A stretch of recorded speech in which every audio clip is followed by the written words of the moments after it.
नमस्कार दोस्तों, स्वागत है आप सभी का हमारे इस YouTube चैनल पर। दोस्तों, आज हम आपको बताने वाले हैं कि भगवान विष्णु कल की अवतार क्यों लेंगे और कलयुग में किसका वध करेंगे।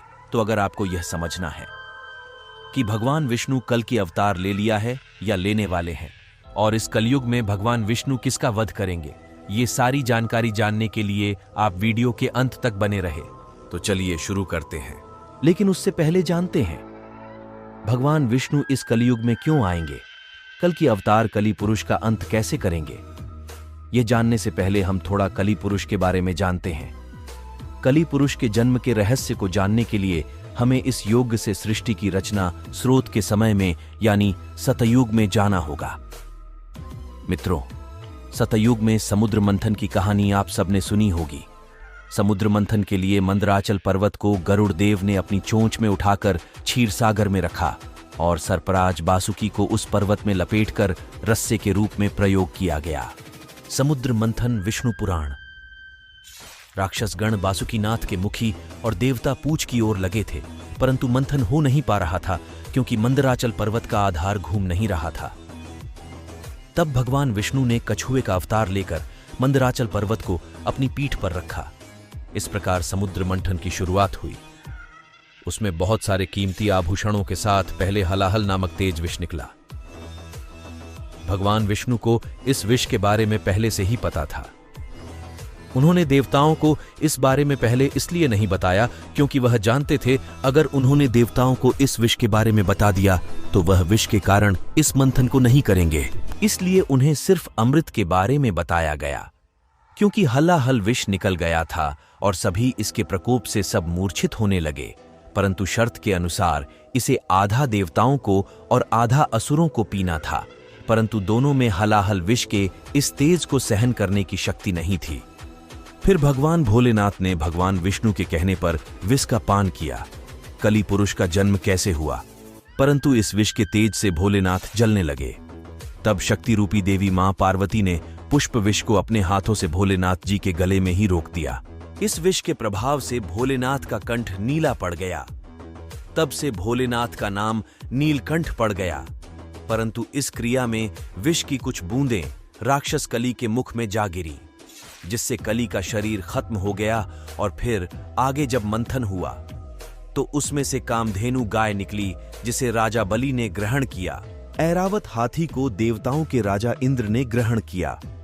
कौस्तुभ मणि और शंख को भगवान विष्णु जी ने धारण किया और संजीवनी बूटी को इस पृथ्वी लोक पर सुरक्षित स्थान पर स्थापित किया गया। यह वही संजीवनी बूटी था जिसे रामायण काल में लक्ष्मण जी को दिया गया था। इसके बाद धन संपदा लेकर लक्ष्मी जी निकली। लक्ष्मी जी ने खुद विष्णु जी को ग्रहण कर लिया। चंद्रमा निकली तो भोलेनाथ जी ने ग्रहण कर लिया। कली पुरुष अमर कैसे हुआ? अंत में भगवान धन्वंतरी अपने हाथों में अमृत कलश लेकर निकले। इस अमृत कलश की देवता और राक्षस छीना पट्टी करने लगे और इसी छीना झपट्टी में अमृत की कुछ बूंदें समुद्र में और कुछ उज्जैन, नासिक, प्रयागराज में गिरी। और कहा जाता है कि हर 12 वर्ष पर फिर से वह अमृत प्रकट होता है और उस वक्त स्नान करने से रोग दोष दूर हो जाते हैं। और इसी अमृत की कुछ बूंदें कली पुरुष के मुख में गिर गई, जिससे वह फिर से जीवित हो उठा, परंतु वह भौतिक रूप में ना आ सका। वह बिना शरीर के जीवित हो गया और अमृत की बूंदों से अमर हो गया। कल की पुराण के अनुसार कलयुग के अंत समय में कली पुरुष अपने भौतिक रूप में वापस आ जाएगा। कली पुरुष अभी अपने भौतिक रूप में नहीं है, परंतु उसने अपनी शक्तियों से सारे मनुष्य को अपने बस में कर रखा है।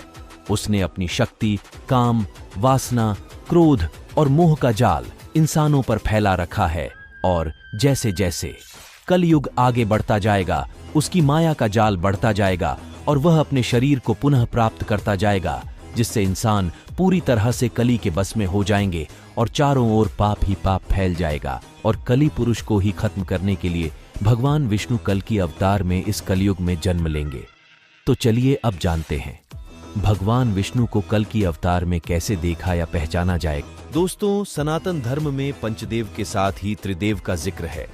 वही त्रिदेव में ब्रह्मा, विष्णु और शिव शामिल हैं, जिनके काम आपस में बटे होने का भी जिक्र मिलता है। इसीलिए ब्रह्म जहां सृष्टि का निर्माण करते हैं, तो वही भगवान विष्णु को संसार का पालक और भगवान शिव को संहार के देवता माने जाते हैं। वही हिंदू ग्रंथों के अनुसार जब जब धरती पर पाप बढ़ा है, तब भगवान विष्णु किसी न किसी रूप में धरती पर पापियों का विनाश करने के लिए प्रकट होते हैं। शास्त्रों में विष्णु जी के 10 अवतार का उल्लेख मिलता है।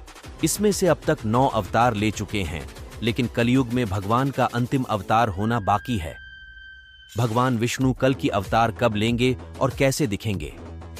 ऐसा माना जाता है कि जब कलयुग अपनी चरम सीमा पर पहुंच जाएगा, तब विष्णु जी कल की अवतार लेकर कलयुग का अंत करेंगे। शास्त्रों में कहा गया है कि जैसे जैसे घोर कलयुग आता जाएगा, वैसे वैसे धर्म, सत्य, पवित्रता, क्षमा, आयु कम होने की कगार पर आ जाएंगे। यह भी बताया गया है कि कलयुग में जिसके पास धन होगा, उसी को लोग कुलीन सदाचारी मानेंगे, और जो जितना छल कपट कर सकेगा, वह समाज में लोगों की नजरों में सबसे कुशल व्यवहार वाला माना जाएगा। माना जाता है कि जिस तरह से आज के समय में वारदात घटनाएं सामने आ रही हैं, एक समय ऐसा भी आएगा जब ऐसी घटनाएं अपने चरम पर होंगी। कलयुग का अंत कब होगा और कैसे हरकतें करेंगे लोग? एक इंसान दूसरे के खून का प्यासा हो जाएगा। गरीब से लेकर अमीर लोगों में जलन होने लगेगी। धर्म को ना मानने वालों का बोलबाला होगा।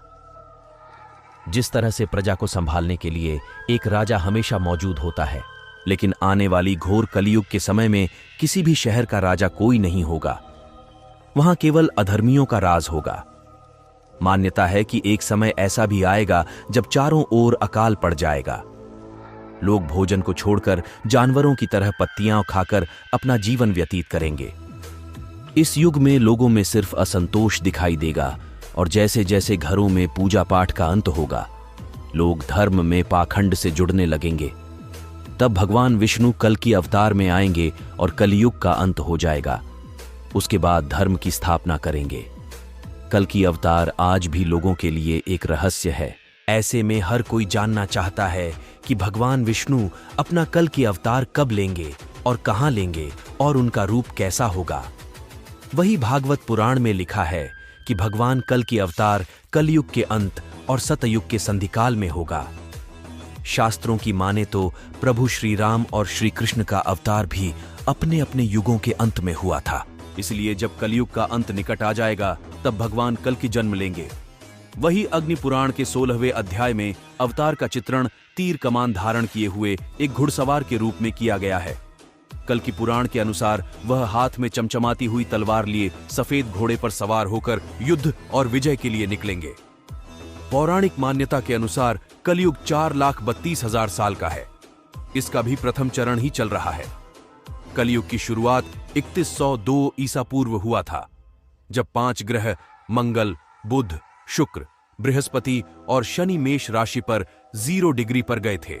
इसका मतलब है कि 51,900 साल बीत चुके हैं और 42,100 साल अभी बाकी है, और अभी से ही कल्कि की पूजा, आरती और प्रार्थना शुरू हो गई है। कल की अवतार कब होगा? शास्त्रों के अनुसार श्रावण मास के शुक्ल पक्ष की 6 तारीख को भगवान विष्णु का कल की अवतार होगा। यही कारण है कि तारीख को कल की जयंती उत्सव के रूप में मनाया जाता है। कल की अवतार के जन्म के समय ग्रहों की जो स्थिति होगी, उसके बारे में दक्षिण भारतीय ज्योतिषियों की गणना के अनुसार जब चंद्रमा कुंभ राशि में होगा, सूर्य तुला राशि में स्वाति नक्षत्र में उच्च होगा, गुरु स्वरजी धर्म में और शनि अपने उच्च राशि तुला में विराजमान होगा, तब भगवान कल्कि का जन्म होगा और वह दुश्मनों का विनाश करके कलयुग को खत्म करेंगे। तो मित्रों, आज के लिए बस इतना ही। फिर मुलाकात होगी एक नए और ताजा एपिसोड में। तब तक के लिए नमस्कार।